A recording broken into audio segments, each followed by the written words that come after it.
There's a lot up in the air right now. Maybe that's always true, but for whatever reason, it seems to be hip at the moment to debate and arm wrestle over the past, some pasts more recent than others. The Russian liberal opposition continues to nibble and gnaw on itself over the legacy of the Yeltsin era, thanks to a new controversial documentary series from Team Navalny hosted by Anti-Corruption Foundation chairwoman Maria Pevchik. Meanwhile, over the past few weeks, many in what I guess we'd call the think tank world have been arguing about the negotiations between Moscow and Kiev in the first 2 months of the full-scale invasion. The thing that sparked this discussion is an article in Foreign Affairs titled "The Talks That Could Have Ended the War in Ukraine, A Hidden History of Diplomacy That Came Up Short But Holds Lessons for Future Negotiations." It was published on April 16th. This week I spoke to the two scholars who wrote the article, Samuel Charap and Sergei Radchenko. Welcome to the Naked Pravda.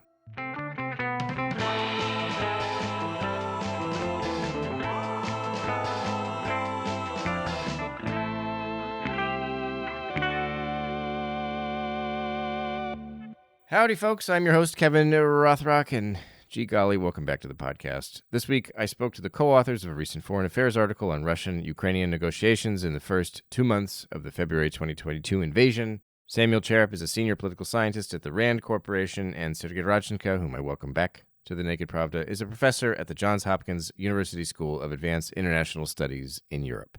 The title of their April 16th article kind of gives away the whole thing, so let me read it again. The Talks That Could Have Ended the War in Ukraine, A Hidden History of Diplomacy That Came Up Short, but Holds Lessons for Future Negotiations. Charap and Radchenko acknowledge up front that the prospects today for negotiations appear dim and relations between the parties are nearly non-existent.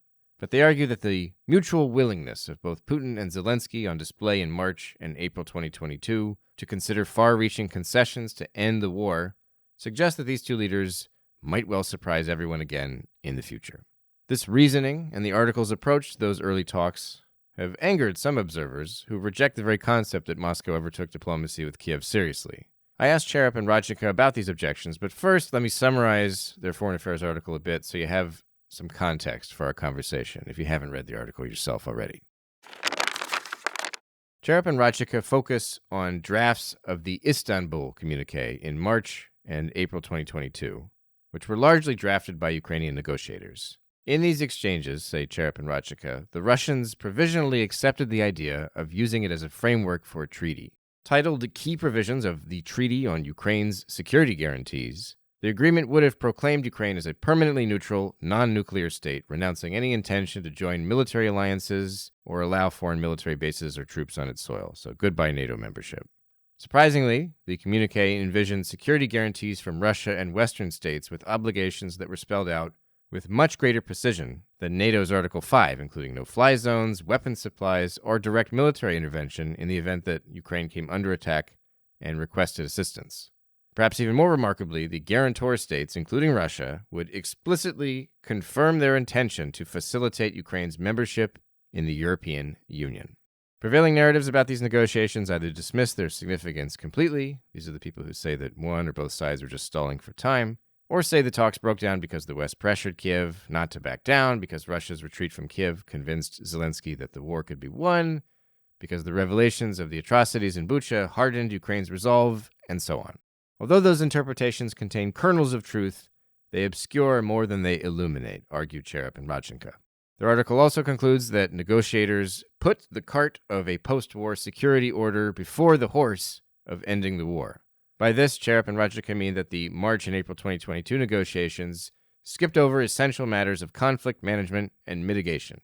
We're talking the creation of humanitarian corridors, a ceasefire, troop withdrawals, and instead tried to craft something like a long-term peace treaty that would resolve grand security disputes. In other words, it was too ambitious and neglected practicalities that diplomats must consider when this conflict is eventually resolved.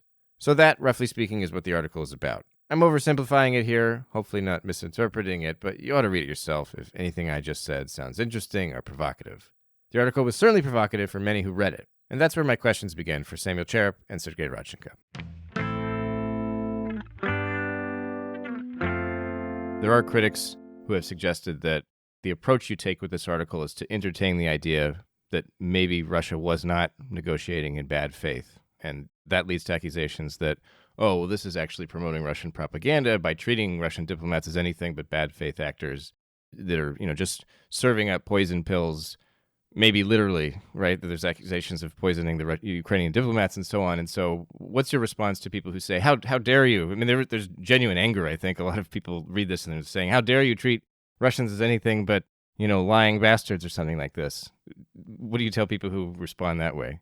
I mean, I'd be interested to hear what Sergey says, and his responses are usually better than mine. So I'll defer in a way. But the one thing I would say is that that's not how their Ukrainian counterparts talked about these exchanges. And so part of what we based the piece on was our discussions with participants in the negotiations from the Ukrainian side who did not perceive that to be the case. So that would be one thing. And the other thing is that we sort of leave the question of their ultimate good faith or bad faithness of the entire endeavor as an open one, because we don't really know the extent to which Russia was motivated by, buying time or this, that, and the other. And we explicitly say that we don't know. But, what we do know is what the documentary record demonstrates and what we heard from participants in the talks. And just to add to this, one of the things that we show in the article is that the negotiations were a process. So the Russians went into negotiations just as the invasion started with one set of terms. Then, as the negotiations progressed, and also as the Russians ran into very severe difficulties on the battlefield, it seems that their set of terms evolved. And so, treating the Russians as this fixed, permanent kind of entity that never changes, I think is a historical, also simply incorrect. The Russians do respond to the circumstances around them. And the task is to try to understand what changed and why they started to respond in a different kind of way. And what we suggest in the article, and of course, that we suggest that in full view that we don't know the full picture. In fact, as Sam just said, we say so explicitly in the article, but what we do suggest is that Putin, realizing that he could not win this war in 3 days or whatever, 1 week as he originally planned, decided to cut his losses short and potentially negotiate a settlement. Now, we suggest that as a very preliminary conclusion on the basis of incomplete evidence. Do you think that I mean, again, I know that these are possibilities you're highlighting. You're not conveying confidence that this is the one version of events and so on. But if we go with the idea that Putin was genuinely hesitating in this situation of Russian sort of military setbacks and the surprise of the difficulty of the war, that to me, like when I was reading that, one of the things that came to mind was that, well, sanctions have sort of failed to stop the war machines, to really change policy at all from Moscow. But if they are actually vulnerable, basically, when you were doing this research, did you come away thinking, oh, well, actually, Moscow's commitment is different, perhaps, than we think, and that means that they can be swayed in ways that it might not seem that they can? Kevin, you're getting at the one of the key questions that I think everyone is, well, it's at the core of really thinking about how the war progresses and how it might end, which is the extent to which, Russia is committed to its initial maximalist objectives. And, I think it's fair to say that there's contradictory evidence. But, if we're to step back, and if our interpretation of this pretty rapid scaling down of their demands at the negotiating table that we describe in the piece, if that is in fact accurate, then it does suggest that they, responded to changing circumstances, that essentially, even if he went in with maximalist goals, that Putin recognized they were not possible to achieve and sort of scaled them back. And that therefore, that might be an indication that he has some flexibility in the context of obviously an illegal and morally despicable act of invasion of a sovereign state.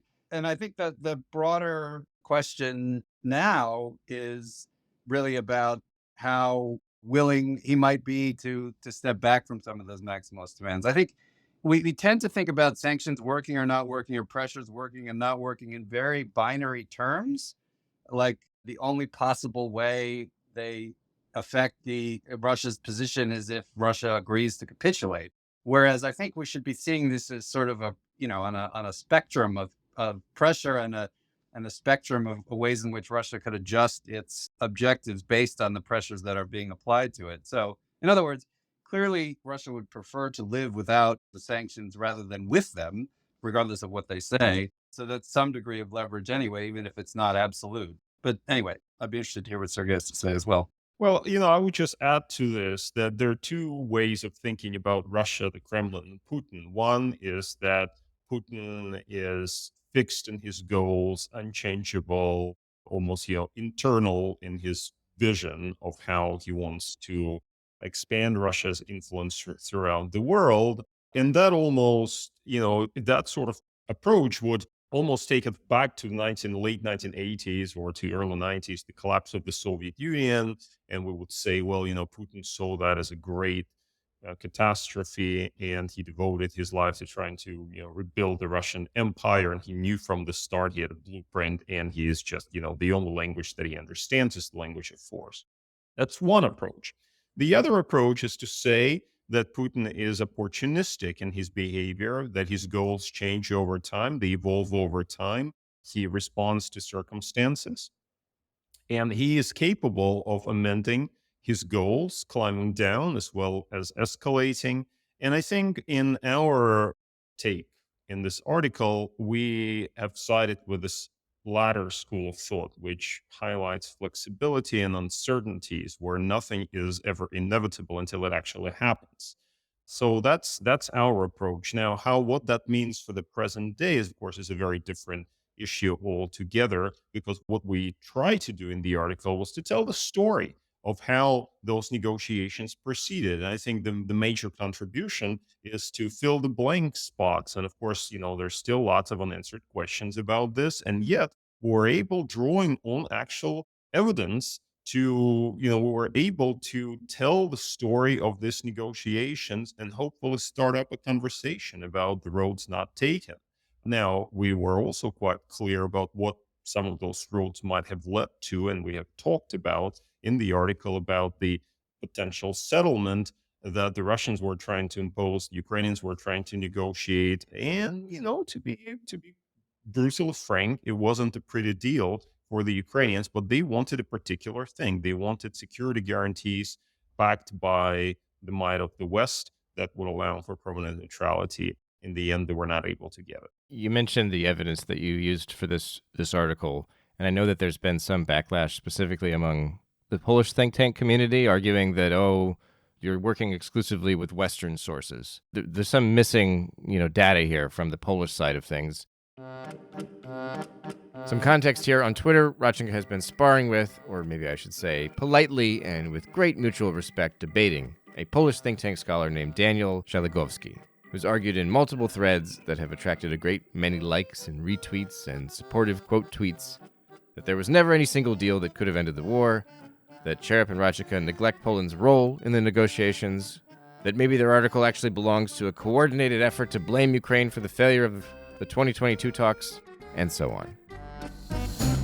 And I saw that you engaged with this, Sergey, on Twitter, and you argued that actually what's been shared, it supports your argument, doesn't debunk it. Is this easily explainable, or is it better left unaddressed? Yeah, I mean, look, I think that intervention from our Polish colleagues was useful in the sense that they added to the knowledge. Some of their assessments, I think, were not really backed by the evidence that they proposed, i.e., the statements to the effect that Putin negotiated for certain in bad faith, et cetera, et cetera. There was no evidence to back those claims. But the notion that the Poles were involved in some way, or in some perhaps potentially received copies of the draft security treaty and various other documents that were being circulated, I mean, that's a very interesting piece of information. So at least we can see how our article has led to further debates about it.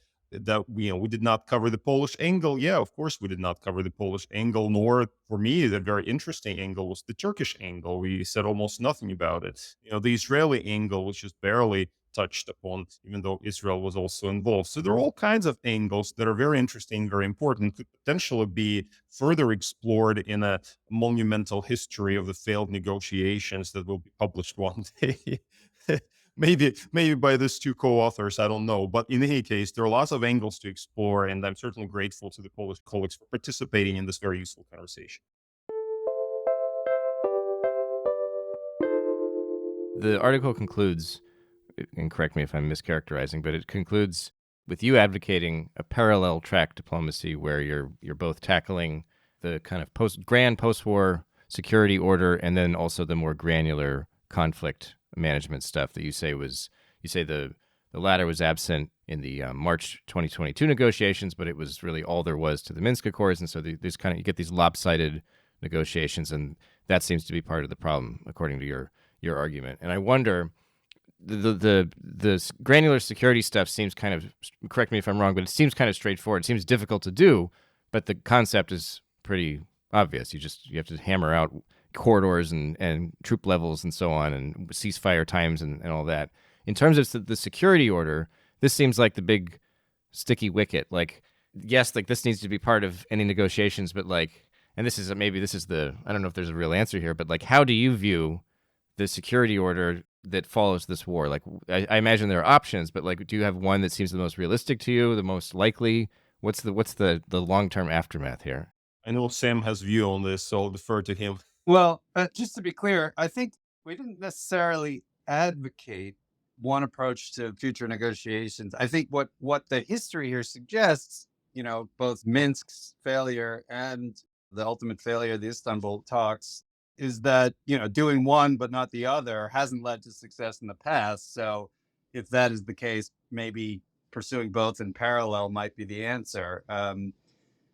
So, I mean, I could quibble a little bit with the characterization of the conflict, the sort of granular stuff, as being relatively straightforward, or at least we have evidence that you can really screw it up pretty badly in the Minsk case, right?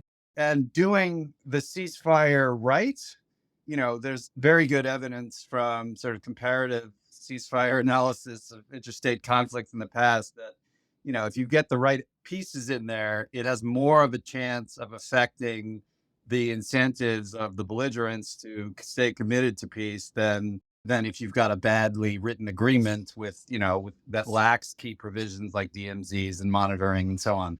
But on the second piece, I don't really have an answer on that score. And I think that things have obviously evolved significantly since the period that we describe in the piece. This is before Russia's illegal annexation of the 4 Ukrainian regions. It is before Zelensky shifted from, being open to neutrality to really seeking an accelerated path to NATO membership, and, any number of other developments in the interim.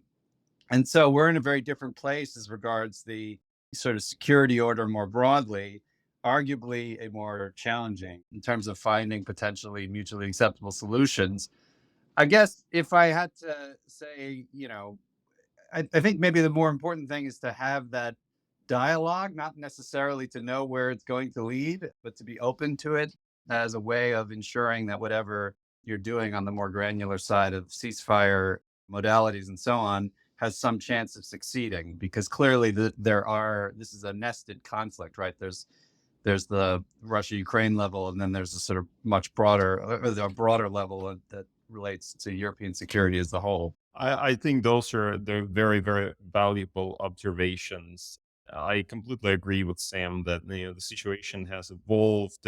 What I found interesting as a historian is simply to understand what the two sides were thinking about at that particular moment. Now, some of those things may apply to future negotiations. Some of them may simply be so much water under the bridge. One of the things I found really, really interesting was Russia's efforts to insert this protocols to the would-be treaty, which included certain corrections or amendments to Ukrainian legislation, historical memory, and on language, which is bizarre. Which shows that the Russians are really they're really paying attention to this, or this was just a face-saving measure for them, which would allow for Putin to climb down and claim that denazification, et cetera, has been achieved.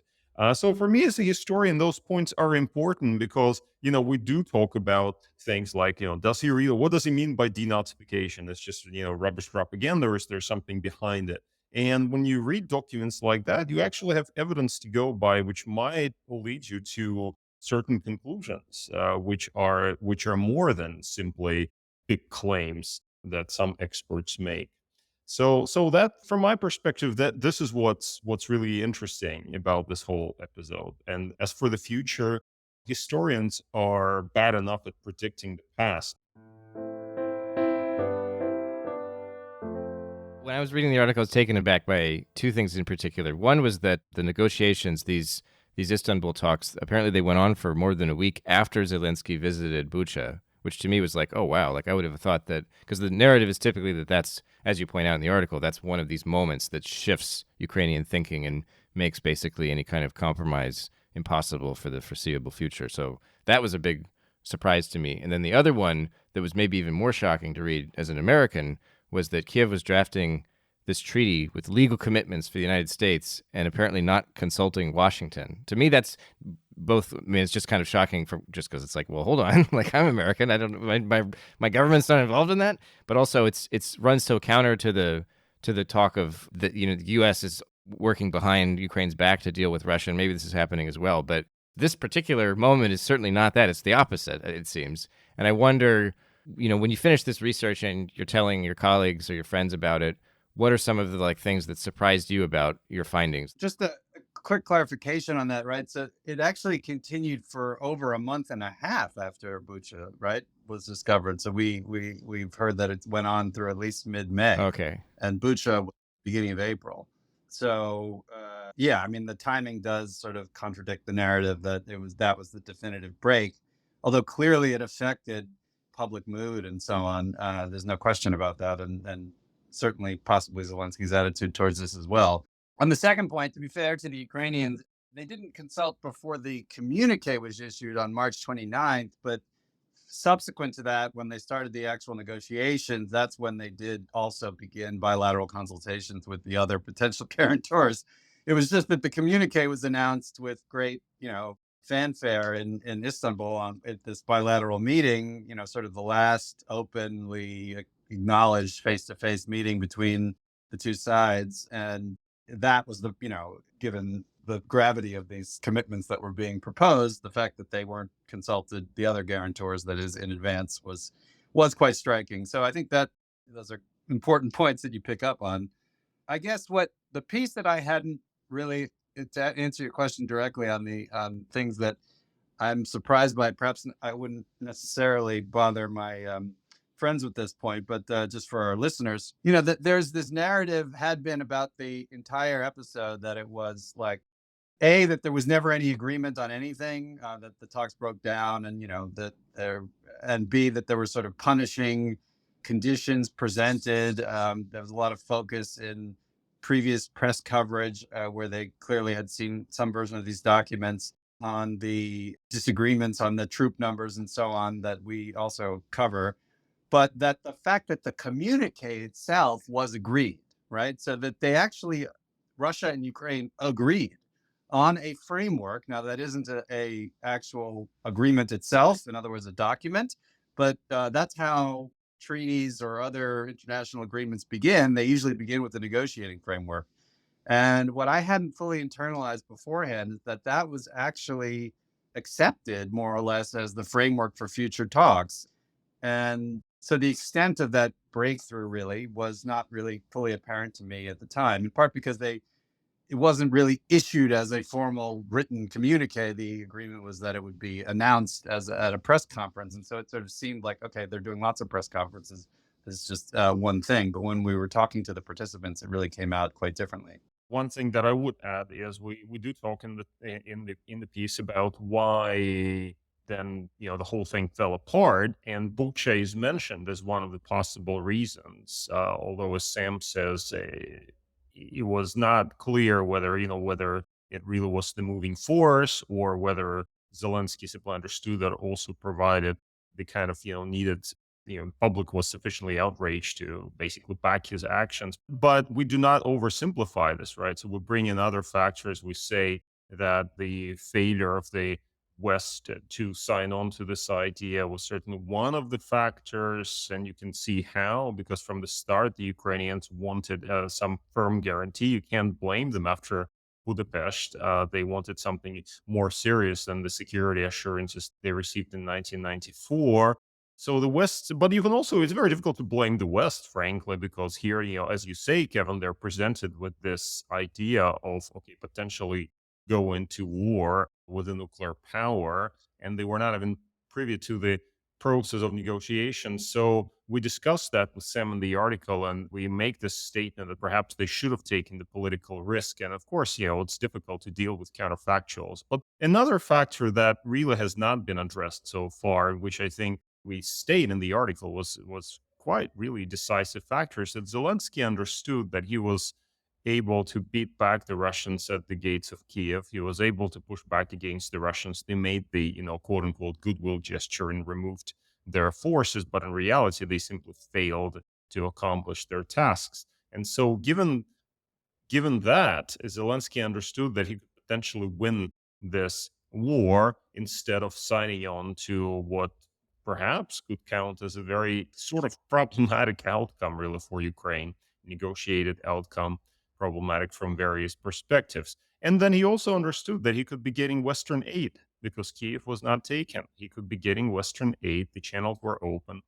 So that, I think, this sort of multi-causal explanation of how the talks fail, I think, provide a better starting point for understanding what happened than simply saying, okay, here's one reason, embrace this. We have this in our discourse quite a lot. People like simple solutions, simple outcomes. The reality, as we know historically, is much more complicated. Do you think, I mean, this presumably will lead to some kind of negotiations, hopefully, eventually in this war. At this point, looking at if it were to happen at any point soon, and I'm not saying it will, it seems to me like Ukraine is in a worse off negotiating position because Russia's not in the retreat, and Western commitments, even though there was just this new aid package passed, they seem to be kind of dwindling. The idea of a security guarantee on par with what you describe in these negotiations sounds like it would not happen. Is this a pessimistic article, or is it optimistic? I know I keep bringing dualities to you and asking you to pick one, but I think some of the angry responses clearly think it's pessimistic, and so they don't like it because it's not helping the cause of war or something like that. The idea that they can't go back to the negotiating table with a situation as good as it was then. This will be my last question. What's the spin on this? I'll try to answer this, and maybe Sam also will have a view on this. The reality is that the situation has changed dramatically in the last 2 years. I don't know necessarily that Ukraine today is in the worst situation. I think that things have become more clear. Ukraine in March of 2022 was in a very chaotic situation, and those negotiators in Istanbul were negotiating under huge pressure, which may actually partly explain why they failed to consult with the West on some of these issues, simply because they were under pressure. I mean, the Russians were at the gate of Kiev. Today, we know what Ukraine's problems are.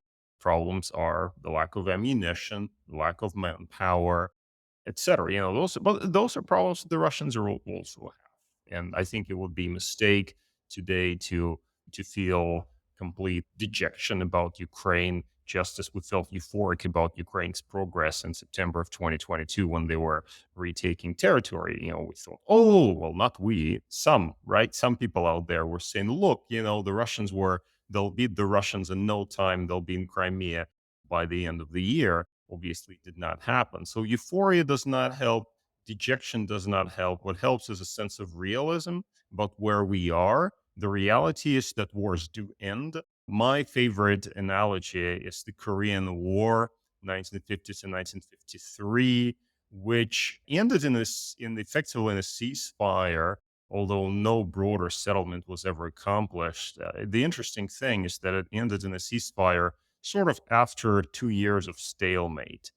So it does take time for two sides to realize that it's very difficult to change the calculus on the ground and to change the war in their favor. Now, has this time come to the Ukrainian and Russian leaders? I would say the moment I don't see this. I don't see this because, Kevin, as you say, it seems that Putin, although the situation is still basically that of a slowly changing stalemate, it seems that Putin is counting on the possibility of a breakthrough, perhaps this summer, where he could once again really, win the war on his terms, as he perhaps initially hoped to do. If he's not able to do that, then perhaps the ground for some sort of a negotiation will become more ripe. And when we look at this potential future negotiation, perhaps we can learn the lessons from the past. Perhaps we could go back to March, April 2022 and see if there are any pieces or scraps of agreement that could be salvaged from this to aid in achieving a final end to this brutal war that Russia unleashed against Ukraine. I would add one thing, which is that, looking back on this 2 years after the fact, it is surprising how the kind of things that both Zelensky and Putin were at least willing to contemplate to end the war. And they surprised a lot of people with the content of these documents that, at least at the time, they were willing to devote a lot of high level resources within their governments to try to hammer out. Now, as we said at the beginning, we don't know the extent to which at the end of the day they would have been willing to sign up for them. But I think we should take away from that they might well be capable of surprising us again in the future with their willingness to take steps that seem quite politically risky to end the war. If you want to take away a hopeful message, I think it would be that.